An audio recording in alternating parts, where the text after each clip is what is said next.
Welcome to another session of Founders Roundtable, and today we are tackling a very popular topic. We have been asked about this topic time and again in pretty much all types of sessions that we have taken. That's blogging. So today I just want to get started with blogging. This session is primarily going to tackle blogging at a very high level, what to do, what not to do. We are not going to deep dive into a lot of things that are required for blogging because paucity of time. And what we will do is we'll break up this session into multiple smaller sessions later on, and we will have more things about blogging, more topics about blogging being covered there. I'm Anup Kuru. I am a marketer with about 15 years of experience, and I help small businesses, specifically B2B services businesses, scale up fast with proper leads and proper sales. So before you start the journey of blogging, you have to figure out what topic you want to blog about. There are billions of blogs in the world, and there are billions of people who have different interests. So there's always a niche that you can find, for blogging. But let's start with the basics. Let's understand, why do you even want to spend time, energy, and money to create a blog? Blogging is a process of creation. You have to write something, you have to be original, you have to write something from your knowledge, from your creativity, and put it out there in the world. It's also quite daunting, to keep writing these things day in and day out. So your reason for blogging should be very clear. Start with the end in mind. So the reason you want to create a blog. If you don't have an end goal in mind, let us assume that your goal is to write about your experience when you went trekking in the Antarctic. Who knows, right? I'm just giving an example, and so it's a story. You want to tell that story. Therefore, you want to write a blog. Fine. How many articles? 1, 2, 10, 20. Decide that.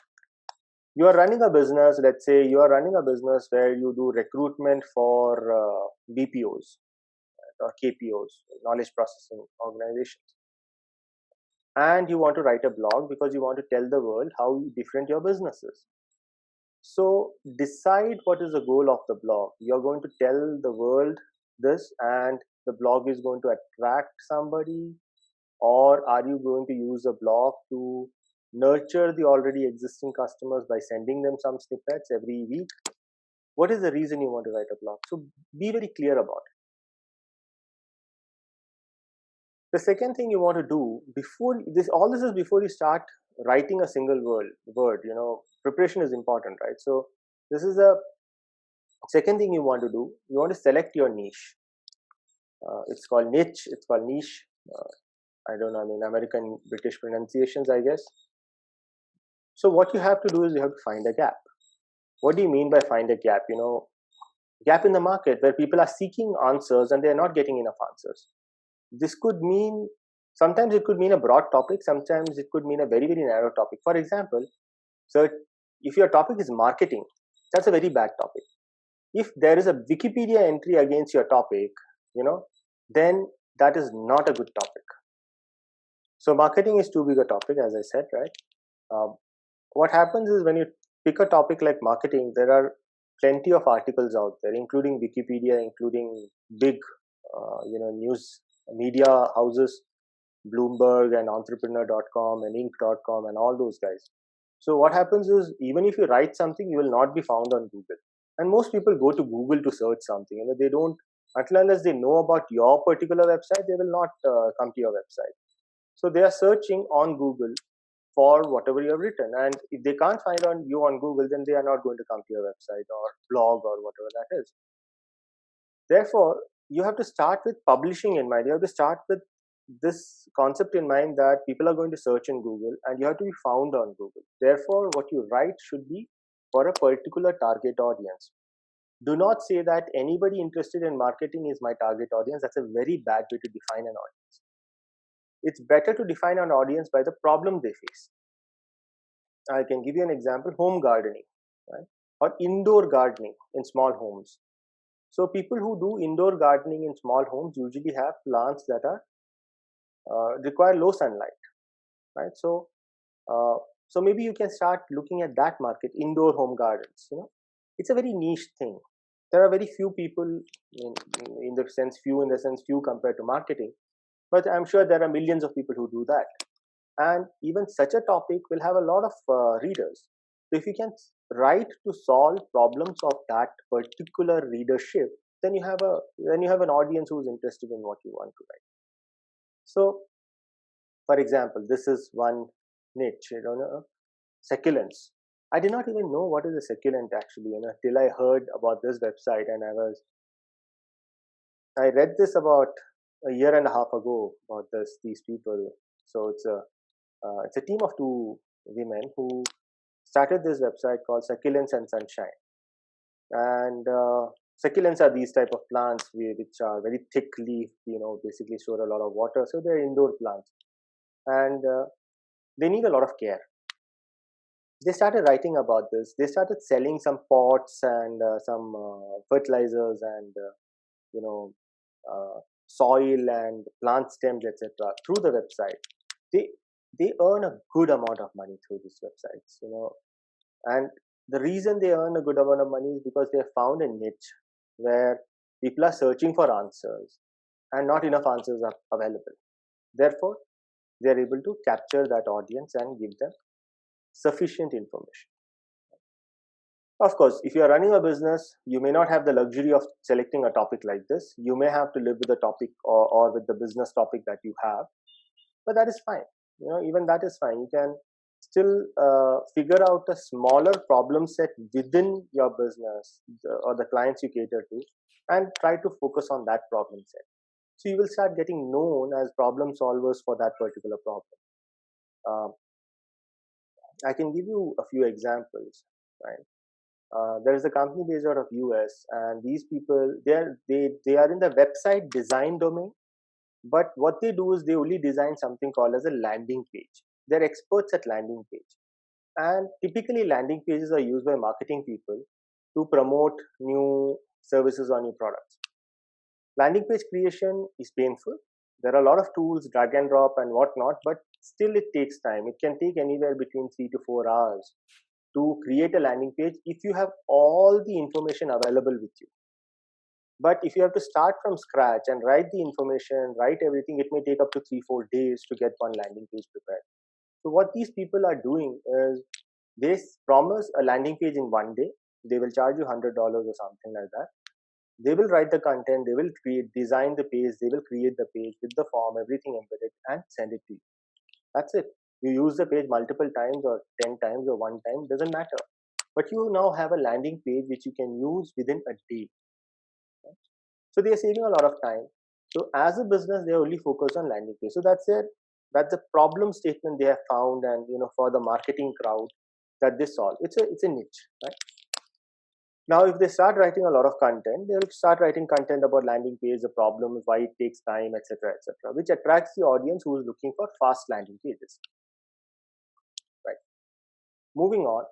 Now, once you have selected your niche, you still have to figure out what type of or what topics are you going to write content on. Right. It's a very simple thing. Go to Google, just type in your topic, hit a space, and Google will give you a lot of this thing, suggestions. And these suggestions, once you click on each one of them, again you will start getting a lot of questions underneath. Once you scroll down, you'll start getting a lot of other questions. So uh, now when I type in something called a succulent care, I get rainy season, hot weather, India, summer in India, and whatnot.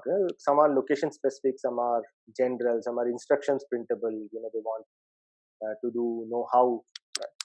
And there's somebody from the architectural digest which has put some points out there. Well, yeah, it's one way to do it. There are other ways. If you search for something in Google now, you have boxes which says people asked for, and you have some ideas from there. So it's better to prepare at least 20 to 30 topics that you want to tackle before you start writing a blog. All this before you start writing a blog. You have not yet started writing. Writing is a different problem by itself. And you don't want to jump into that problem before getting prepared for all this. So let's come to writing, which is what a blog is about. Ultimately, it's about writing, right? So you have a structure of a blog article, you have some outlining, and you have to write first and edit later. I'm going to share my other screen now, which is a browser. Okay. Again, sticking with the same thing.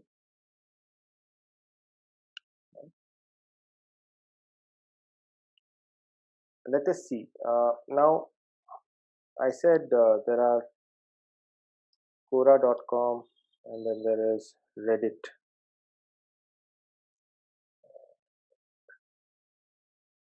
Okay. All right. So here I can just search for, let's say,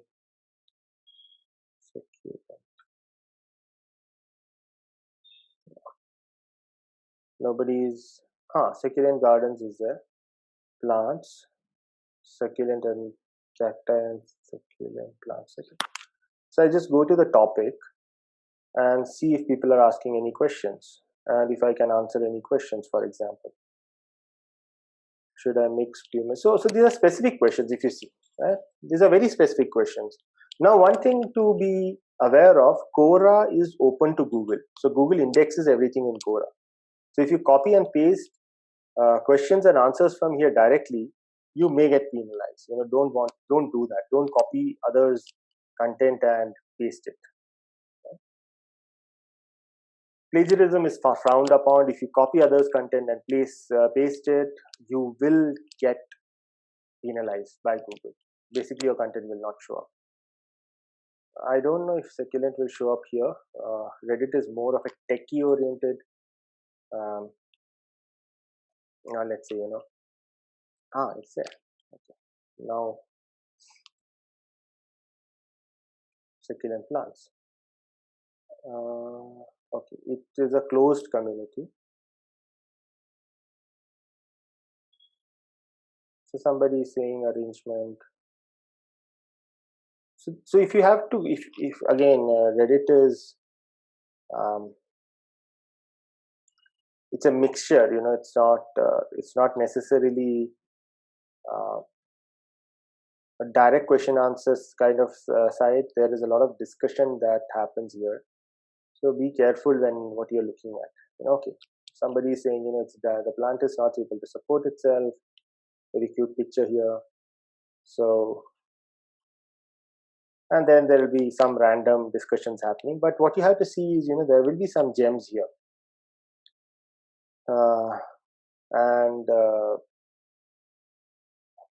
So for example, somebody's answered, needs more sun. That's why it's becoming so long. That's it. Okay?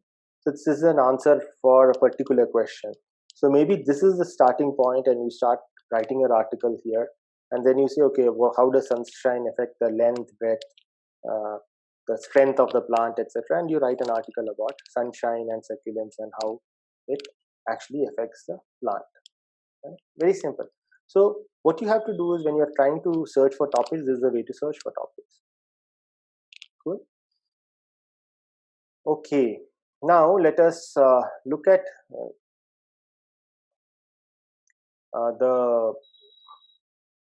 I'm going to go to this website, Succulent and Sunshine.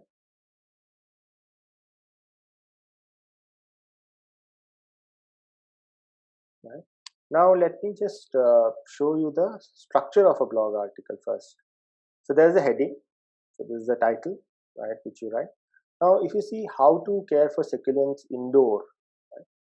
See, my search query was succulent care, and then this indoor came up automatically, isn't it?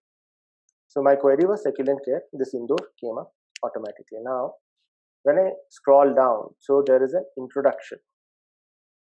It says, growing succulents or indoor can be tricky bit. However, these are simple tips you will be able to take care of your indoor succulent collection. Or right click this one. However, these simple tips you will be able to take care of indoor succulents collection. As cute as they are, succulent don't always make the best indoor house plant. But that doesn't mean you shouldn't grow them. So it's a very short, brief introduction, but it has the keyword, right? growing succulents indoor can be tricky. So which is also part of the heading. So if you are searching for something, that search term is embedded at the top, so you know it is relevant to what you are searching for. So the author has done a good job in the sense the introduction itself is very relevant. So I will read further. They are selling some cheat sheet or they are asking you to download something, then there's a relevant image. And now, interesting thing about this image, the way this image is made, there is a particular dimension, it's longer than it's wider. And the reason it is made so is because this can be put into Pinterest. Now, Pinterest is something else you should be aware of. Again, it's a visual. Oh, I don't know why it's not opening. So again, if you don't know what Pinterest is, please go visit. It's very visual and it's very searchable. So it's a good idea to put such images out in Pinterest. That's another way people can discover your blog. Again, this is a sub. So coming back to the structure, you have a heading, you have an introduction, some image, then you have a subheading, or title and a heading. Then you have these internal links. They have given internal links to their own shop, etc. Some ad is running. Forget the ad for the time being. You have your another image, which is yet another image. So because it's more visual, then they have a short video. So it's not necessary that a blog is only written content. It is multimedia usually, so you can have multiple things. You can have your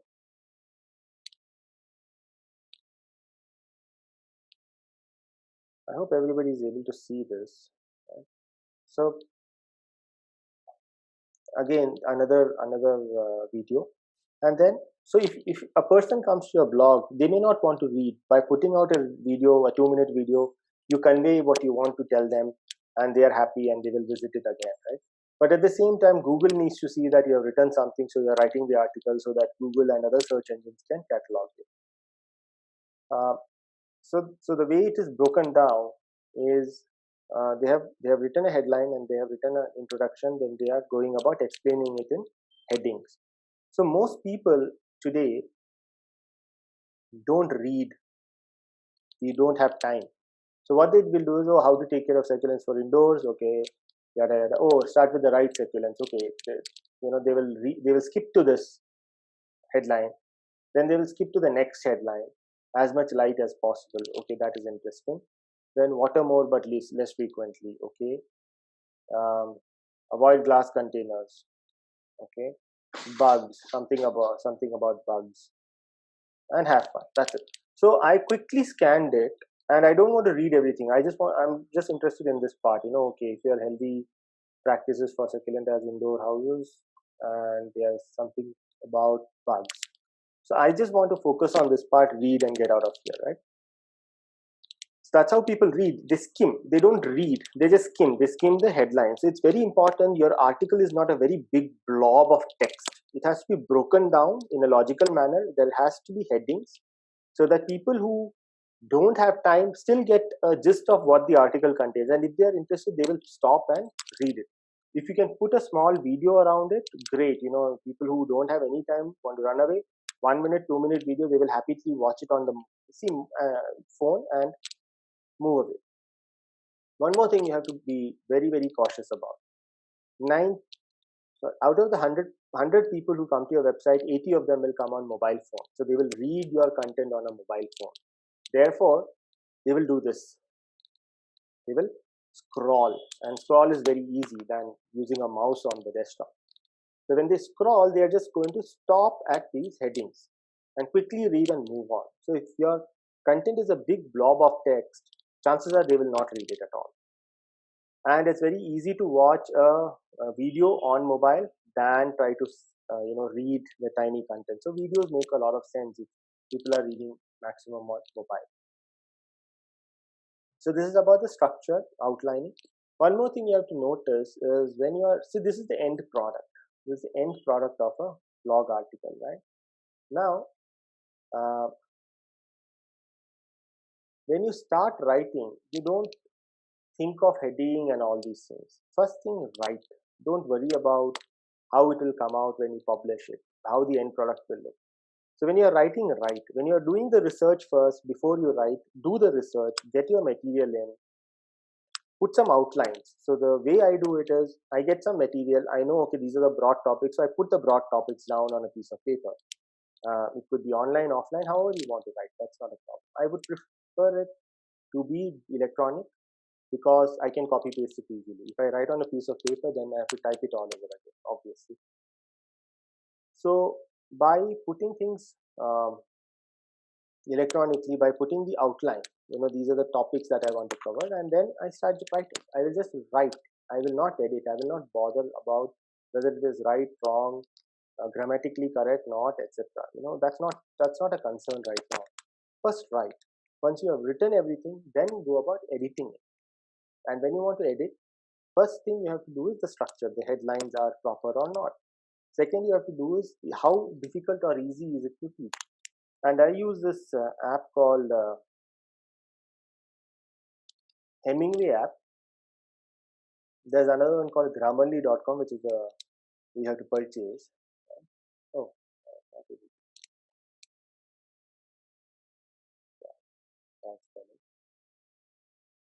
so this is Hemingway app. Go here now. Once you copy, you just have to copy paste. You can delete this. You just have to copy paste whatever you have written. Let us. I'm going to take something from here.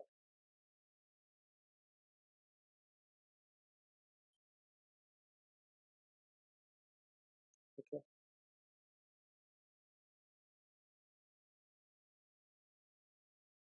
I'm just going to copy paste, and Hemingway is going to say grade 8, and it depends on who your audience is. If your audience is somebody you think requires a simpler language, then ensure that this goes down to grade 6.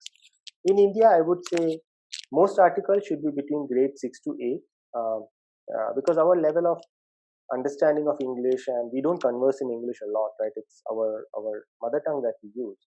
So English is secondary language for most people. It's better to keep it simple. Yeah. So simplify the language. They give you certain pointers. These are hard to read, so simplify it. There are certain places you have simpler alternative. Adverbs are not required. Things like that. Right? So use Hemingway to edit. See, you write first, you finish your article, then you edit. Another question that gets asked quite often is, how long should the article be? Keep it around 2000 words. Yes, that's right, 2000 words. It's not very difficult. It should take you about an hour to write 2000 words if you have done your research earlier. And 2000 words sounds scary. It is not. Trust me. I mean, once you start writing the article, it flows. That's why research is important. Okay.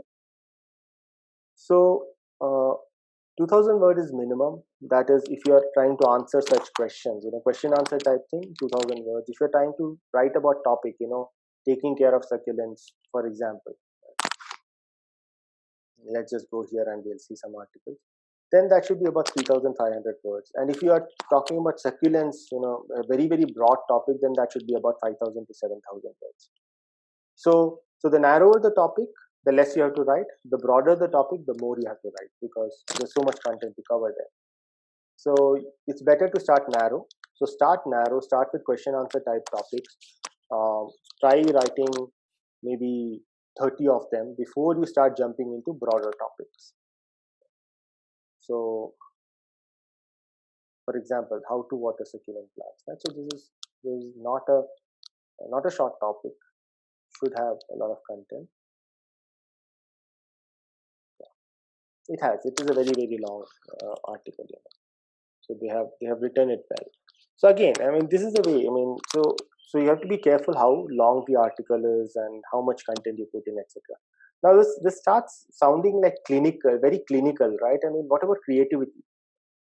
Here is the thing: these are constraints, these are boundaries. You be creative within that boundary. There's no harm in putting a boundary. Oh, should I write 2,000 words minimum? No, you can write 500 words also. It's up to you. But if you want to rank, if there's a commercial interest behind it, then just follow the rules. The rule says 2,000 words because somebody had done these analysis of popular blog articles and found that if the article is over 1,890 words, which is about 2,000 words, then the the ranking is higher. That's it. There's a correlation. So we just follow through and say, okay, why not? Why don't we write 2000 word articles? I mean, there's no harm. Again, these articles are to help people. They will answer questions. You can also write articles which are SEO oriented. For example, you can write article, best succulent plants in India or best succulent plants in Bangalore or Mumbai or Kolkata, for example. So they are location specific. They are more SEO oriented. You want people to find it, call you, buy something, etc. That is a different type of content, and that has got less to do with blogging, more to do with being found on Google local search, etc. Let's look at publishing. We looked at writing already. Let's look at publishing now. So publishing, see, you have written it on Word document or on a text document or whatever on your computer. I mean, there are hundreds of applications, by the way, which allows you to write. There's Lightroom is there. There's Ulysses on Mac. There are on Windows. You have Notepad applications. You have applications that allow you to write on the terminal itself. There is Vim if you are in Linux. So distraction-free writing, how to write better. That is a whole different topic by itself. To support writers to do their craft better. But just starting off, use a Word document if that works for you, or a text document if that works for you. The tool that you use should not distract you. So stop editing, stop putting bullet points, stop putting, cute colors, and all that doesn't matter. Just write first, because all that anyway comes up when you edit and publish, right?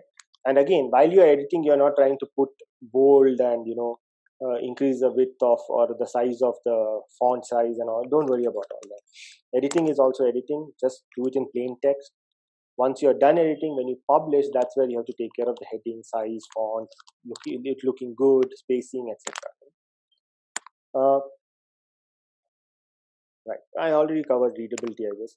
So platforms, there are plenty of choices. Now, depending on your end goal, right? You want to be paid, not paid. You want to spend some money, not spend some money. You have a lot of options because of that. So let us see. You have WordPress, which is, I would say, the most popular blogging platform in the world. About 26 to 30% of the world's websites are built in WordPress. So it's a website builder. Now it's become more and more a website builder. It started as a blogging platform or a content management system, as they call it. WordPress still is one of the best blogging platforms out there, no doubt about it.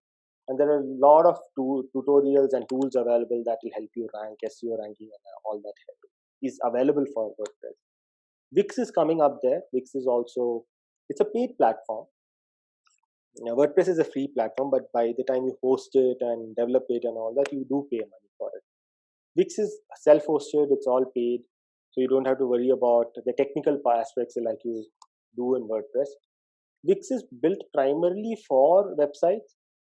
They have introduced a blogging, let's say, aspect also to Wix, and as far as I've used Wix, I have found it to be really simple to use. So if you are looking for simplicity, you don't want to get into technical hassles, use Wix. It's about 350 rupees a year, hardly anything. Squarespace is another one, which is straddling somewhere between WordPress and Wix. It's used to primarily create websites again. Has a good blogging engine too. Costly, can cost anywhere between $14 to $35 a month. But it takes away all the hassles of even beautifying your text and all that, because the themes they have built look so good. You don't have to worry about any of this. They take care of everything. Then you have let's assume you don't care about a website. You don't care about commercial interest. You don't care about all that. You just want to get your word out there. You just want to publish. You don't care about monetization, etc. Then just use Blogger. Blogger is by Google. You can just search for Blogger, and if you have a Google account, you can sign up for Blogger. And simple, very simple interface. I don't like the interface personally, but many people do. It's very easy to write. Again, no tech hassles. Just open the interface, copy paste, and it's done. Many people use Blogger as their platform for their blogs, company blogs. So you may have somethingcompany.com. Somethingcompany.com/blog actually goes to a Blogger, which is fine. That's also one way. Medium has evolved as a very big platform for publishing.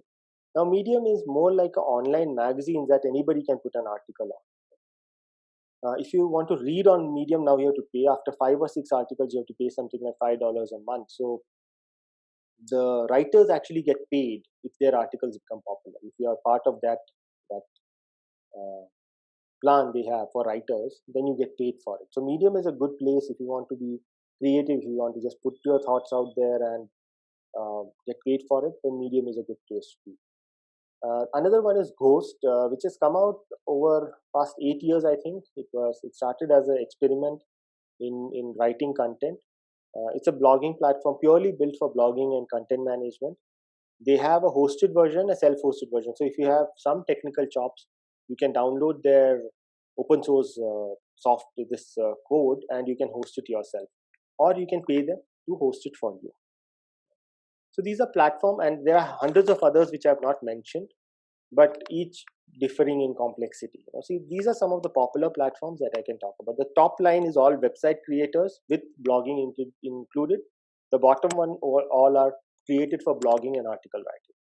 And from the left hand side, they are free to the maximum pay on the right hand side. Okay, so they go from free to costliest. How you arrange the blog, as you saw in the earlier example, how you actually write the blog, how the spacing between the words and the font sizes, etc., matter. It makes it easily readable. That is something your website developer can take care of, or if you are on one of these paid platforms, the platform itself takes care.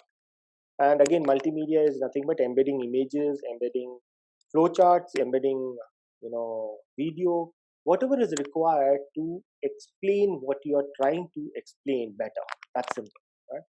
So you want to write for the audience, and you want to ensure the audience understands what you have written, and that is where multimedia and this thing comes in. And finally, as I said earlier, there isn't enough time to cover everything about blogging. So I'm going to start something called as 30 days of blogging. So if you are interested to blog, and this is free, by the way, there's not paid for, this is free. I'm going to start a new blog. I'm writing something, and if you want to join with me and write together, then this is an opportunity. So every day for 1 hour, we'll meet online on a Zoom webinar or a call. All of us get together. We just write, nothing else, and I help you out with your questions. If you're stuck somewhere, and we will start from scratch.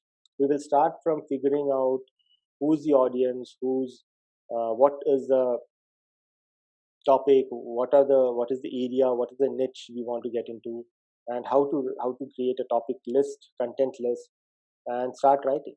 And then we start writing. Each day we will write one article. So I'm assuming we will do something like 20 to 25 articles in this 30-day period. If you are interested, just go to bit.ly/blog30days and sign up. It's a form. Just sign up on the form. Completely free. Let's do write with me kind of a thing. Let's get together as a group and write and get some articles out there. And